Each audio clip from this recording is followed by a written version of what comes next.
Hello, everyone. Thank you for joining us today for our Facebook Live. I'm Julia Marvin, and I'm the marketing manager here at Jefferson Center. And May is Mental Health Month, and every year Jefferson Center leads the observance by reaching people in the metro area to help increase awareness and reduce the stigma that's often associated with mental illness and substance use disorders. And this awareness has never been more important than this year.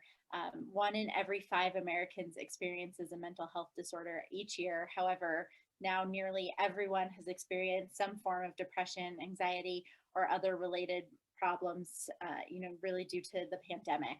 So mental illness doesn't discriminate. It impacts people regardless of their social economic status, race, ethnicity, or religion. So the theme for this year's Mental Health Month is Tools to Thrive. And throughout the month, we're talking with experts around Jefferson Center on different topics related to mental health. And today we'll be talking about how to practice radical self-acceptance.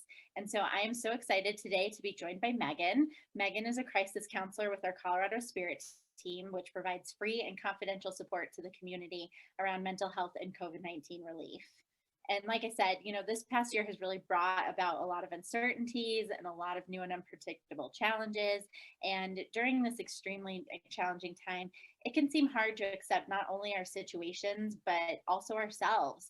And so Megan's here to talk to us about radical self acceptance, what it is, and how we can practice it in our everyday lives. So, Megan, thank you for joining me today. Thank you so much for having me. I'm excited to get to talk a little bit about some radical self-acceptance. Yeah, it's not it's a topic that I don't, I've heard the term thrown around, but I don't know a lot about it. So I'm excited to learn more and how this can be one of those tools that we can all have in our back pockets to help us thrive and have positive mental health. So I guess to start, what is radical self acceptance?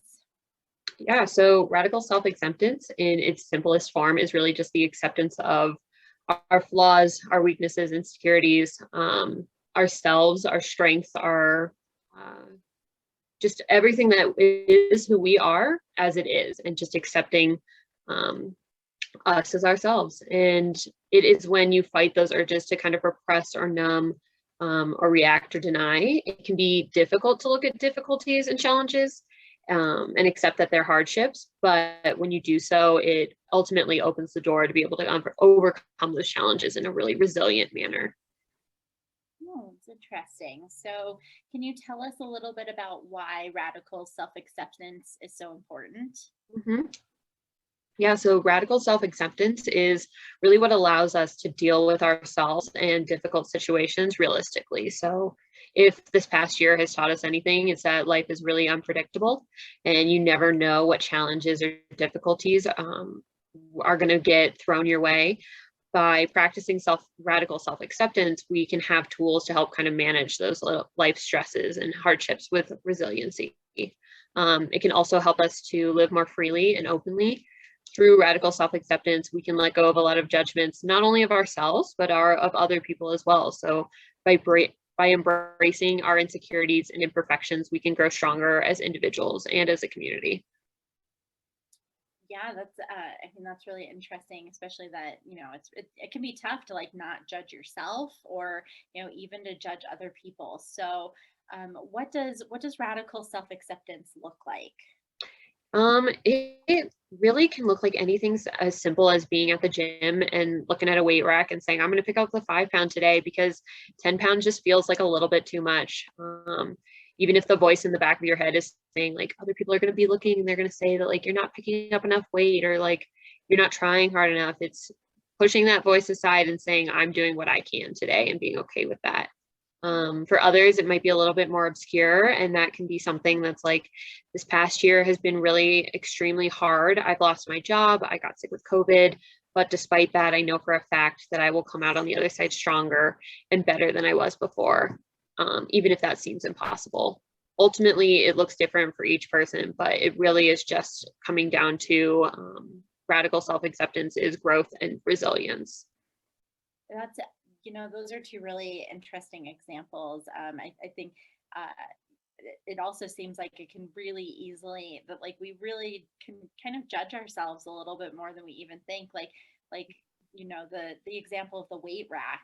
and just having that really quick reaction of like, I need to be doing the 10-pound weight, even if you're not comfortable with it. And then like Mhm. thinking that other people are going to be watching you. So that's really interesting. So that it's really kind of just, I mean, what it is, accepting of like where you're at and being okay with that and being comfortable with that. Am I kind of right in that assessment of it?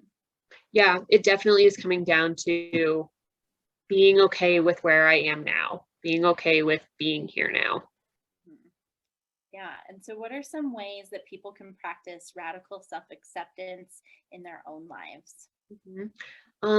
So I think avoiding comparison is a really great place to start. Comparison is the ultimate thief of joy, and especially in today's world with social media, we're constantly inundated with information of people that are going to the gym for their 3 mile run that morning and then have their green smoothie and just doing everything that um, is not necessarily a normal, typical day for most people. And so um, it can be we get inundated with how much money other people make, how adventurous or extravagant their lives are. And so radical self-acceptance is really kind of being able to recognize where we are in our own lives and being at peace with that. So where I am in my wellness journey is okay. How much money I make is okay. How much adventure I enjoy is okay. Um, I know for some that like there are times that I see my friends' Instagrams and they'll be like off jet setting in the middle of the pandemic, and I get really jealous where I think like, oh, I want to go on a vacation. That looks so fun. And I have to remind myself that like not being adventurous right now is okay. And that like I'm choosing to do something that's like keeping everybody safe, and that's okay. Um, if these are things we want to change, that's also okay. But we love and accept ourselves every step of that journey as we're making those changes. So a gratitude journal can be a great way to start doing this. Just take note of positive things in our life. So writing down one thing a day that we're really grateful for. This is also a kind of a mindfulness technique that helps us to remind us of all of the positive things in our lives. Um, Practicing mindfulness is another great way. This definitely looks different for everybody, but being mindful is really just about being fully present and aware of our surroundings in the current moment. So reducing stress, anxiety, it heightens our focus, it improves our coping skills, and all of these are also things that can really help our radical self-acceptance as well when we face hardships and challenges. Some simple ways can be journaling and meditating, but finding ways that it's easy for you to incorporate mindfulness in your daily base on a daily basis is really important more than anything. Recognizing when you're judging or being mean to yourself, like we talked about earlier, it's sometimes really easy that we're our harshest critics. There's that saying, like, treat others how you want to be treated, but then we oftentimes forget to treat ourselves how we want others to treat us. And so kind of keeping that in mind. So next time you're feeling insecure or you begin judging yourself, slowing down those thoughts and practicing some deep breathing, acknowledging the feelings you're having. So for example, I'm a rock climber and I am fairly new at it. I'm still pretty much a novice, and a lot of my friends are much more advanced than I am. And so in those moments, when I see them all being able to do something that I'm not able to do, I will sometimes get upset with myself and I'll say like, damn, I suck at this. Like I am not good. And I have to kind of remind myself that it's okay that I don't need to feel bad about myself for not being able to do something that all my friends did, and that it's okay. I try to not minimize or deny my feelings as well. I shouldn't feel bad for not being able to do something. It's okay that I do feel bad, but that there's something that I can change and I can still be growing and learning. And then giving yourself permission to be you and moving on. So rather than just trying to power through and get better, it's instead like being able to say like, I'm learning and I'm growing, and that I'm going to get stronger each day, but how strong I am today is just fine. And lastly, I think remembering that it's okay to fail. For a lot of us, perfectionism is a really hard thing to shake. But in order to grow in life, we have to remember that every setback is still a learning opportunity, and try and shift your thinking into problem solving mode and changing your inner dialogue to something like, well, what can I do differently next time? Or everything is okay, I'm just learning. Mhm. Yeah, I think that's a big part of it. And you're kind of talking about that of, having that fear of failure, or like, looking, feeling insecure. For many of us, like, accepting difficulties and challenges can make us feel weak or insecure. And so, do you have any tips on how people can overcome that? I think it is really easy for people to fall into that negative thought spiral. It when it comes to our imperfections, but your imperfections don't necessarily equate unworthiness or weakness or not trying hard enough. People tend to suppress or hide their imperfections, but if we instead can think about that the fact that the truth is all of us are human, and as humans we are imperfect, and if that's the one thing that kind of we all can share. It's a concept that is talked about time and time again, but once we accept that none of us are perfect and that our imperfections are actually what make us more human, more empathetic, more curious, more understanding, then we can really emphasize self-acceptance, and empathy towards ourselves as well. So accepting our imperfections can also help us take on risks. Once we accept that we can and we might fail, we eliminate kind of that fear of even trying in the first place. And so this opens us up to so many new opportunities that we may have missed out on otherwise. Yeah, that's a great point of that. Sometimes, I know for me, like, it can be almost paralyzing. Like, that fear of not being perfect can lead to almost a sense of paralysis, or like not being scared to do something. And so that's a great way to look at it, is that it can help us, take risks. And then, practicing radical self-acceptance and in scenarios of, like, that you're not used to, or that, you're new at or learning, that can really, help open things up to you. That's really helpful.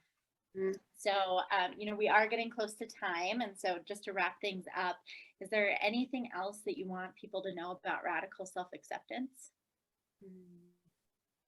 Yeah, I think it's important to remember that radical self-acceptance is not easy, and it's going to take some time for it to start to feel like it's not just you kind of talking back to yourself, and that it's so slowly becomes more natural. Everything we've discussed applies to radical self-acceptance itself, and ultimately, the key is to just keep practicing it.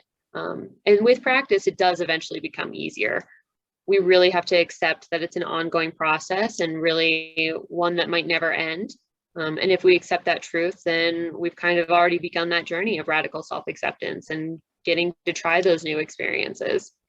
Yeah, to almost having some radical self-acceptance about, where you are with radical self-acceptance. So, Yes, exactly. yeah, that's great. Well, Megan, thank you for taking the time to speak with me and for all of the helpful information. This is definitely a tool that I am going to add to my toolbox, to help myself thrive. And I hope that other people, find this useful, and do the same. For those who have questions or want more information, please feel free to message us here on Facebook, and we'll get back to you. And then also, no matter what just remember that no matter what you're feeling, you are not alone. Colorado Spirit and the Colorado Spirit team and Jefferson Center are here for you. And you can give us a call at 720-731-4689 if you need to talk. And I think that's it. So, Megan, thank you so much, and have a great day, everyone. Thanks. Bye. Bye.